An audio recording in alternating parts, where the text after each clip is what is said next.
Okay, we're recording. Well, thank you and welcome to the first ever William podcast. Yes, it's the first one. We're unofficially sponsored by Red Bull tonight. So it gives you wings and keeps you going. To kick this off, um, this podcast is going to be around advocacy and social work. And I had an opportunity to go to the Union County Board of County Commissioners meeting that happened on July 16th at 7 o'clock. And got to sit in, and it was my first BOCC. And it was kind of what I expected. But actually, the facility was really nice, so it kind of set me at ease a little bit when I got in there. It started at 7 o'clock. It was pretty quick. It wrapped up pretty quick. There wasn't very much social interaction. Um, so, before I get started, though, we had some uh, suggestions or comments or questions from the audience that I took into the meeting with me. So, what I'd like to do is I'd like to go over those questions and answer them in full, and try to cover all bases and give you, the listener, uh, the feedback that you're looking for. So, let's get this started. The first question from our one listener uh, was if you had to speak to this group at some point in the future, how would you be prepared? Would you be nervous? What might make you less nervous? Would a particular person in the meeting make you nervous? And so I'll start with the first question. If I had to speak with this group, so if you hear anything, it's my little puppy over there. I guess I'm bothering her right now, so she's just gonna have to deal with it, I think. Um, but if I had to speak with this group at some point in the future, uh, how would I be prepared? Well, there was a presentation that took place, and the presentation, here's the agenda, actually right here.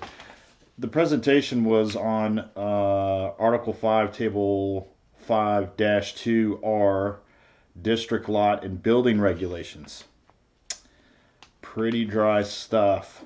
But conventional development, and it went on to District Lot and Building Regulations, cluster development, building regulations on residential lot, and on and on and on and on and on. This gentleman was prepared. He knew exactly what he was talking about.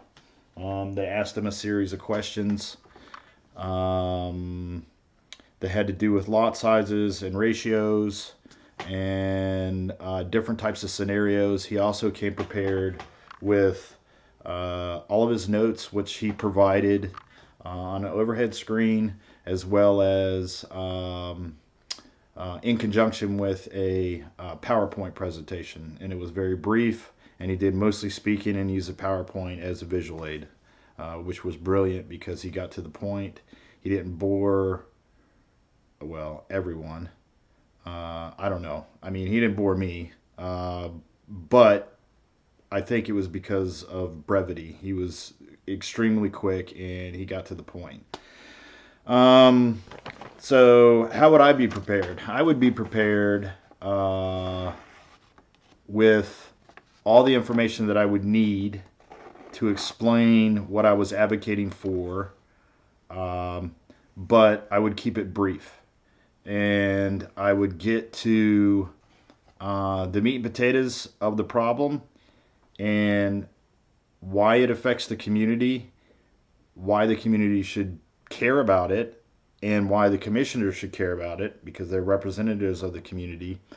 And I would also present just a little bit of stats to shore up my argument, but I would also give an emotional plea in there as well, to really solidify the message. So that's how I'd be prepared. I would have handouts. I would also bring a quick PowerPoint, just like this gentleman did. I think his first name was Brian. And I would make my point, and I would be ready for questions. And I would make sure that I wouldn't bore them. And that's where the passionate plea would come in. So the other part of this question, there was a couple follow-ups to this. Would I be nervous? Yes, I would. I'm good at one-on-one, but I've been told that I'm a good speaker, public speaker, but I feel like I'm in a blackout. So that's something that I'm working on.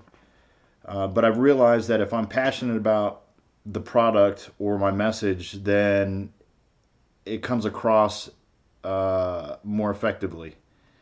And that's really what I'm looking for. I guess that's really what anybody's looking for in their message, is to feel that passionate and get that response from the listener. So with that said, I'd be nervous, but I'd power through it. And I'd make sure that I was not powering through it in a way where I had rapid speech, but it was concise and concise.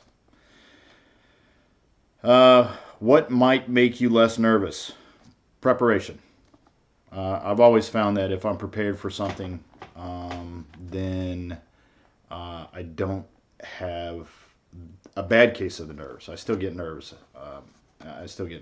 So I mean, that's just human nature, I think. But that fear is also a good motivator too. So, would a particular person in the meeting make me nervous? I don't think so. I've sat in front of. No, I don't fear very many people. I mean, I maybe that's just my upbringing, but I mean, I respect people, but I don't fear them, and people don't make me nervous generally. So the next question: who seemed to have the most power in the group, and what made you think so? So the gentleman that facilitated the meeting,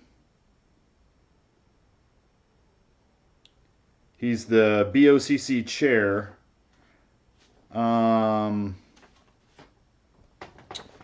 He was known as Dr. No, but his name is Jerry Simpson. Jerry Simpson is a doctor, and the reason why he was known as Dr. No is because there's been a lot of bonds that have been put forward. I talked to him when I got his signature, and I said, so let me go back to what I was saying. He is known as Dr. No because he tends to say no to all bonds that are put in front of him without the proper documentation, which makes sense to me. I mean, you need the data to support an argument. If it's a $10 million bond that's coming up for a revitalization project, at the park, that's taxpayer money. You got to be able to articulate why it's so important to put $10 million into a recreational facility. So I guess he is known for voting no, but for good reason, I guess. And I guess it's looking out for his constituency or his constituents in his, within Union County. So, why did he have most of the power? I just don't know. I just think that he didn't rush things, but he articulated things that was probably his job. He moved things along in the votes, in follow-up questions. He seemed to be pretty well versed in the whole proceedings, and he also had a a pretty good idea of when he wanted the meeting to end. I'm not going to lie. He moved it along pretty quick. But he wasn't forceful in any kind of way. So that might be because of his profession, being a doctor. I don't know what type of doctor, but I know that, that probably means a lot of public interaction and things of that nature.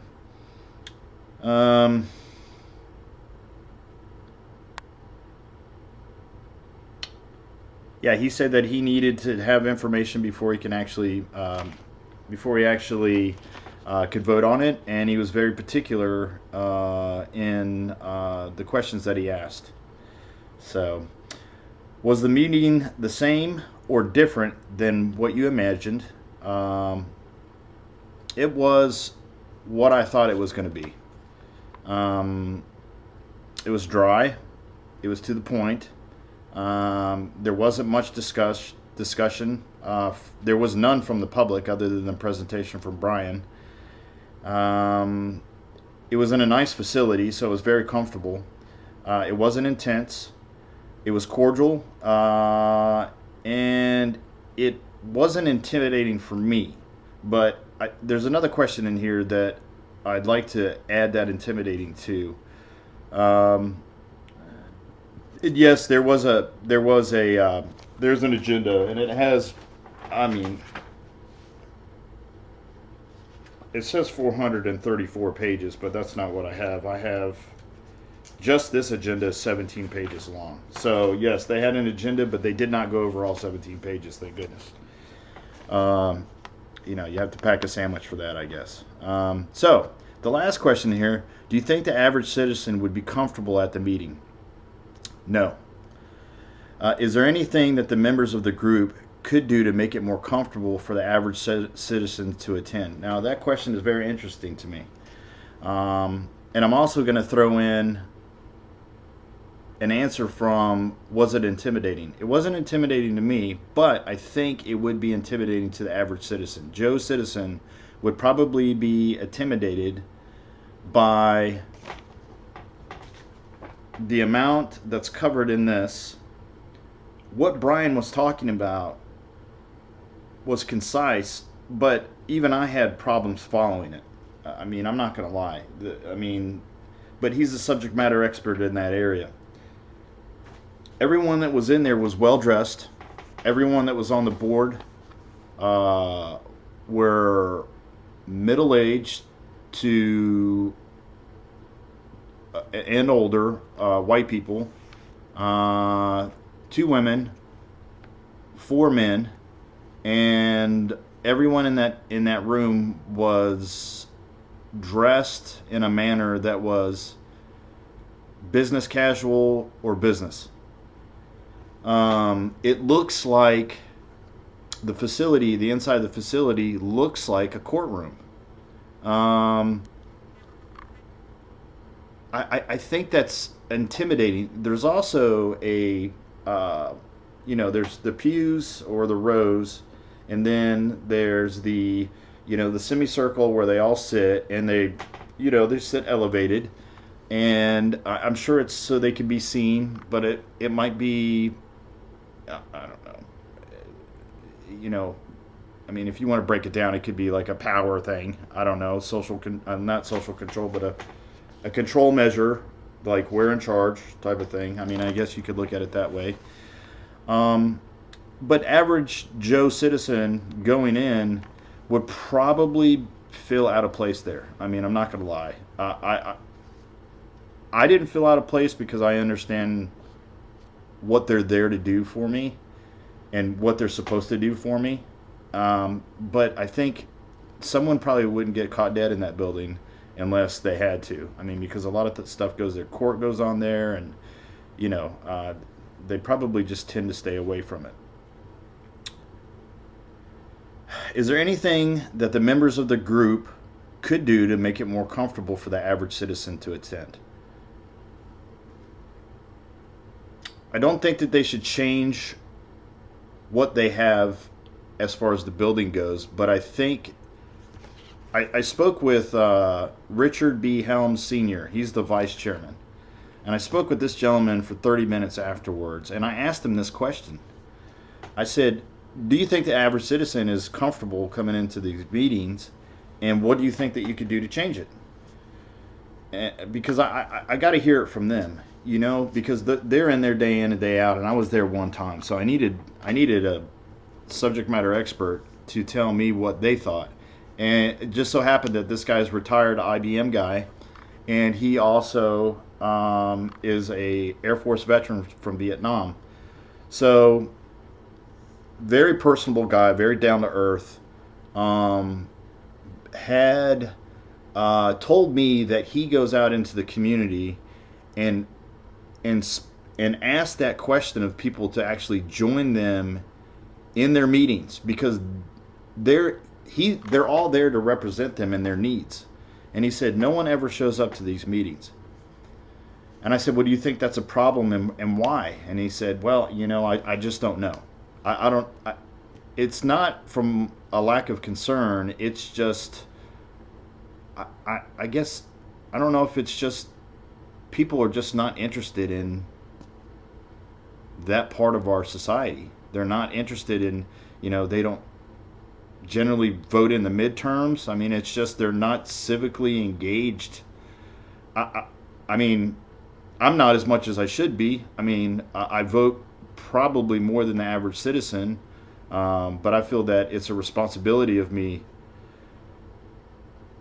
So, with that said, I don't think that they should change the standard that is in that building, but I think they should do a better job of advertising it and actually trying to engage the public somehow, to bring them in, to tell them that their voice is important in this. And he also did say that when citizens, Mr. Helms, and he's related to Jesse Helms, like distant cousin, but he did tell me that they enjoy hearing from the public when they do come in, and they let them go on as long as they need to, because it's very rare that they have people come in. So it's important to them, it's important to me, and it should be important to everyone to go in and voice your concerns about, taxes being raised, redistricting of zones, bonds that are being passed that affect your taxes. I mean, all these things are important. So civic responsibility, I think there should be more. I think it just has to be a marketing campaign if you're going to change that. Really, to be totally honest with you, I don't see it any other way. I enjoyed this exercise, this assignment. To be totally honest with you, there might be.